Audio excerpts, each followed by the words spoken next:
Não é bom quando a pessoa não entende o que Deus está falando e sair brincando e falando outras coisas, não. Jesus uma vez falou para os judeus, olha, vocês vão buscar e não vão me achar, porque onde eu vou, vocês não podem ir.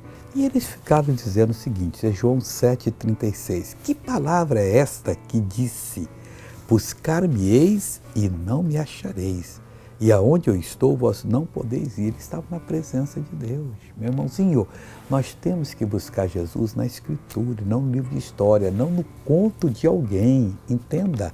É meditando na palavra que você vai encontrar Jesus.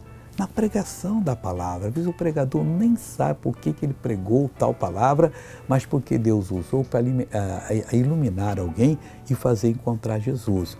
Aonde ele está, vós não podeis ir. Só vai onde Jesus está, aquela pessoa que ouve o Evangelho e crê, ela vai ser abençoada em nome do Senhor. Veja essa pessoa que foi abençoada, eu já volto. Missionário, estive no hospital há 2 semanas sem poder caminhar. Inclusive, o pastor Ismael foi me visitar. Amanhã tenho consulta com o traumatologista. Mas como senti o pé direito melhor, muito melhor agora. Tenho certeza que, em nome de Jesus, amanhã o médico não vai encontrar nada e dirá que eu não tenho nada. Glória a Deus! Amém. Agora eu quero orar por você. Vamos falar com Deus agora. Pai, em nome de Jesus, eu venho pedir a Ti por essa pessoa.